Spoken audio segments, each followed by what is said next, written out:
Welcome back to the Artie Lange Show. And here's a blast from the past. Your attention, please. Ladies and gentlemen, now pitching for the Yankees, number 54, Rich Goose Gossage, number 54 for the Yankees. Goose, you there? Yeah, Artie. What's up, buddy? How you doing? I was doing my Bob Shepard thing. I used to love the Shep, as we called him. What was it like to hear a guy like Bob Shepard say your name and then walk out there, man, on a big spot? That must have been fun, right? Oh, that was send shivers up your spine, just like the fans.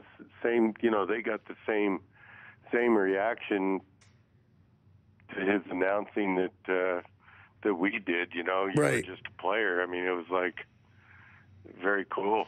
It's just nothing but fun. So what do you think about the stuff going on today, Goose? A lot of people could sit up on their perch and say they would never have done steroids if they were in these guys' positions.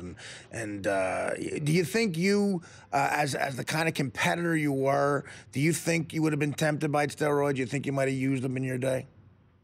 Oh, I would not say no, that I would never use that, because right.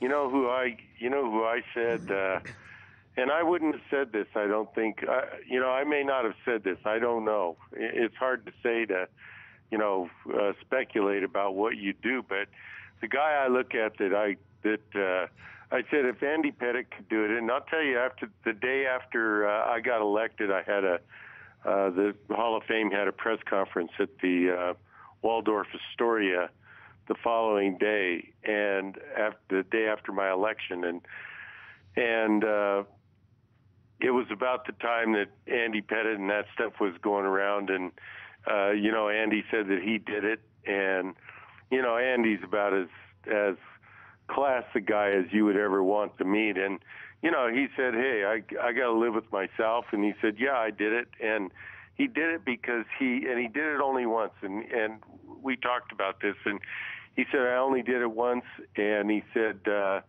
I didn't feel good about it, and, that's why he said, he's just such an honest guy, and, he's a God-fearing guy, and, I said if Andy Pettitte could do it, I certainly could do it, and, he wanted to get back from his injury quicker, and so, yeah, I mean, what a great guy, and, yeah, it's unfortunate about what's happening to these guys and getting, getting crossways with it. But, I think you have to also suffer the consequences. Right. Rich, what are your feelings on A-Rod? And you can take it whatever direction you want, but just how do you feel when you hear his name? Oh, A-Rod's, I played with A-Rod my last year and his first year up in Seattle, and he was a rookie, and